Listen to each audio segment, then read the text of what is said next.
जय श्री हरि, जय श्री राम, जय बजरंगबली। बांधवों, पिछले वाचन में जो मैंने बालकांड का दोहा 249 पर विश्राम लिया था, आपने सुना सीता जी के सौंदर्य और श्री राम के सौंदर्य की उपमा की बात की जा रही थी। अब आगे देखिए, आगे का प्रसंग। जनक जी ने भाटों को बुलाया और जो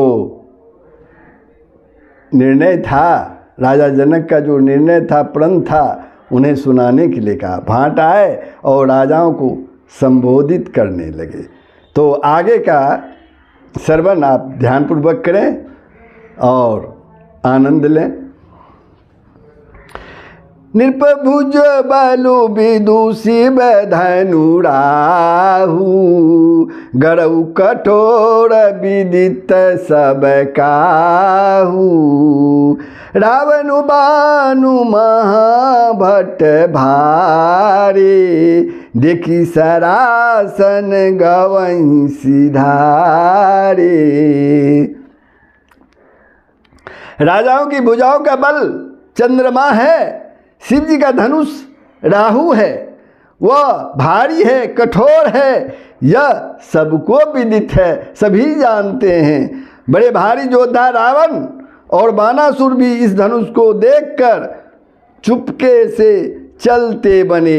उसे उठाना तो दूर रहा, छूने तक की हिम्मत उसमें नहीं हुई। सोई पुरारी को दंडु कठोरा, राज समाज आजू जोई तोरा। त्रिभुवन जय समेत बेदेही, बिनहि विचार बड़ई हठी तेही।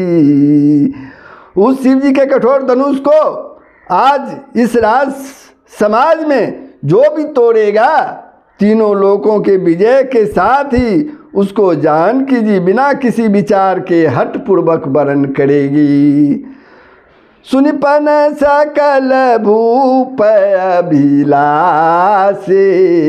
भटमानी अतिशय मन माखे। परिकर बांधी उठे अकुलाई, चले इष्ट देवन सिर नाई। परंतु सुनकर सब राजा ललचा उठे। जो वीरता के अभिमानी थे वे मन में बहुत ही तमतमाए, कमर कसकर अकुला कर उठे और अपने इष्ट देवों को सिर नवा कर चले।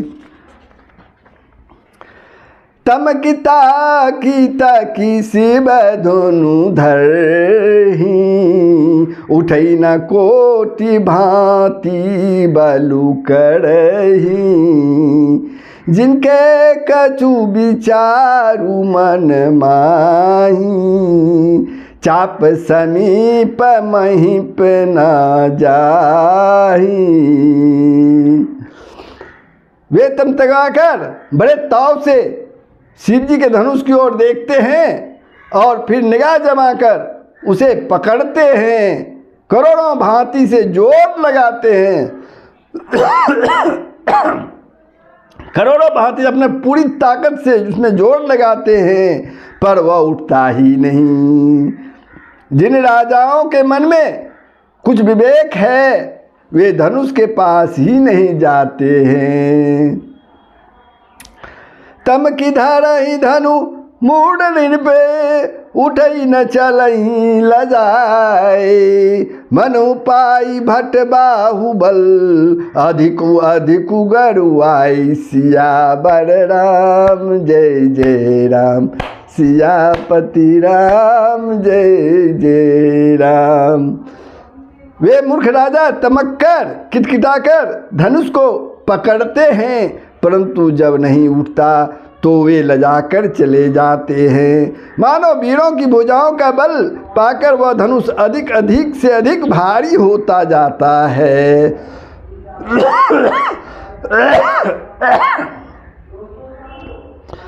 भूप सहस दस एक ही बारा, लगे उठावन टरई न टारा।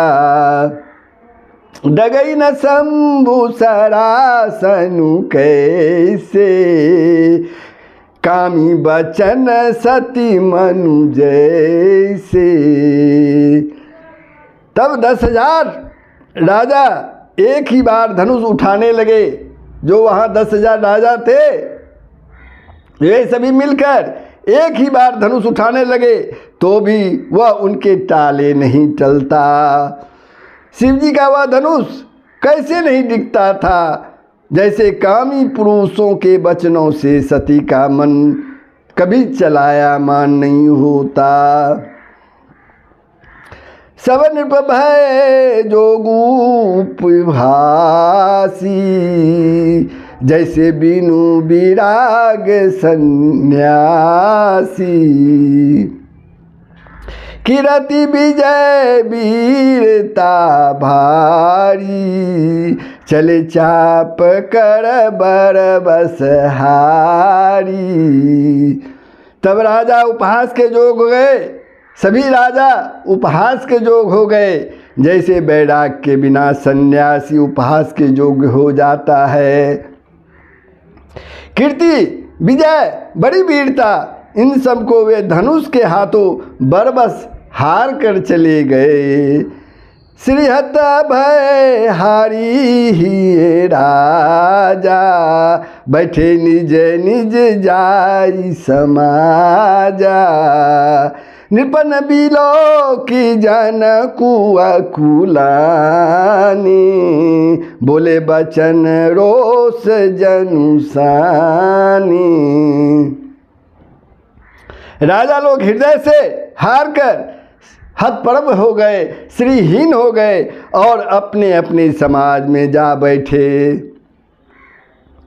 राजाओं को असफल देखकर जनक अकुला उठे और ऐसे वचन बोले जो मानो क्रोध में सने हुए हैं।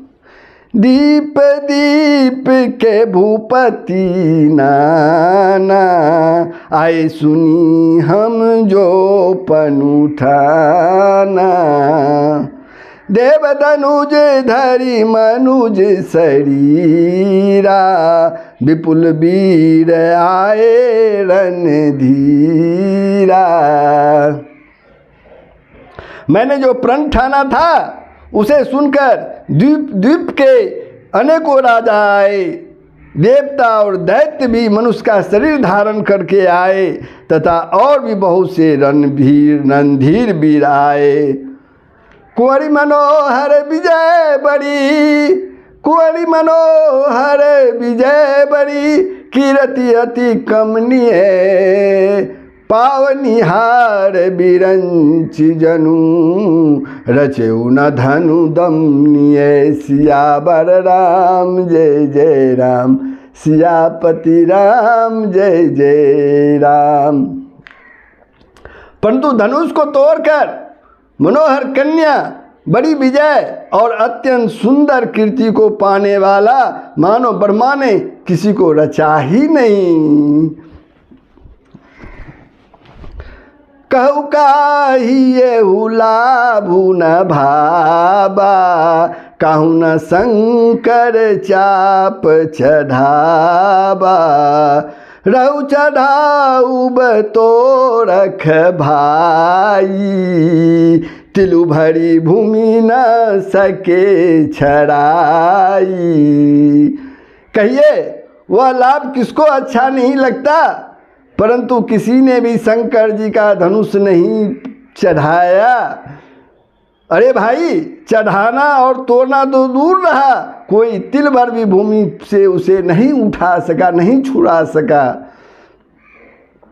अब जनी को माँ के भट्ट मानी, वीर बिहीन मही मई जानी।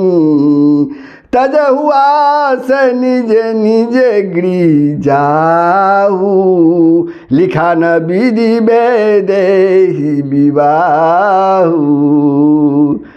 अब कोई वीर का अब कोई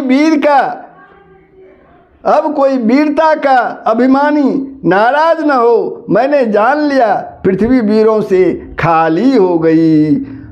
अब आशा छोड़कर अपने अपने घर जाओ, वर्मा ने सीता का विवाह लिखा ही नहीं। ये राजा जनक जी कहते हैं।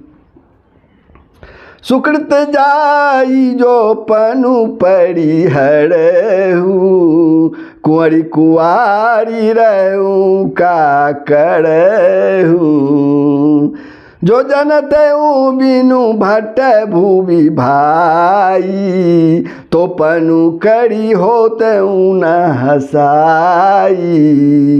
यदि प्रण छोड़ता हूँ तो पुण्य जाता है, इसलिए क्या करूं, कन्याकुमारी ही रहे। यदि मैं जानता कि पृथ्वी वीरों से शून्य है तो प्रण करके उपहास का पात्र न बनता। जनक जी पछता रहे हैं। जनक बचन सुनी सब नर नारी, देखी जान कही भय दुखारी। मखे लखनु कुटिल भई भोहे, रदपट फरकत नयन रिसोहे। जनक के वचन सुनकर सभी स्त्री पुरुष जानकी जी की ओर देखकर दुखी हुए, परंतु लक्ष्मण जी तमतमा उठे। जब जनक जी ने कहा ये पृथ्वी वीरों से ही शून्य है, यह सुनकर लक्ष्मण जी तमतमा उठे। उनकी भौहें टेढ़ी हो गई, होठ फड़कने लगे और नेत्र क्रोध से लाल हो गया। कहीं न सकत रघुबीर डर, कहीं न सकत रघुबीर डर, लगे बचन जनुबान। नाई राम पद कमल सिरु, बोले गिरा परमान। सियावर राम जय जय राम, सियापति राम जय जय राम। श्री रघुवीर के डर से वे कुछ कह नहीं सकते थे लक्ष्मण जी, पर जनक के वचन उन्हें बाण से लगे कि ये पृथ्वी वीरों से शून्य हो गया है। श्री रामचंद्र जी के चरण कमलों में सिर नवाकर वे यथार्थ वचन बोले। तो बंधुओं, मैं बालकांड के दोहा 252 पर विश्राम लेता हूँ। आप लोगों ने ये प्रसंग सुना। सभी राजा जो थे शिव धनुष को पृथ्वी से डिगा भी नहीं सके। तब राजा जनक निराश हो गए और वहाँ के नर नारी जानकी जी को दुखी होकर देखने लगे। तब जब ये लक्ष्मण जी ने सुना कि अब राजा जनक कहते हैं क्या ये पृथ्वी वीरों से खाली हो गया है, शून्य हो गया है, तो वे तिलमिला उठे। उसकी भौहें टेढ़ी हो गई और लेकिन वो चुपचाप रहे। रघुवीर जी के चलते वो चुपचाप रहे। तो बंधुओं, ये प्रसंग आपको कैसा लगा? आप इसका श्रवण करें और शेयर के माध्यम से दूसरे को भी श्रवण करने का मौका दें।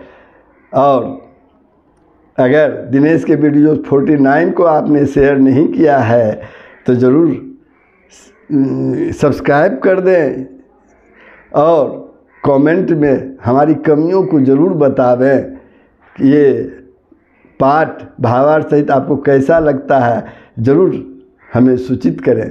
जय श्री हरि, जय श्री राम, जय बजरंगबली। सबका भला करेंगे।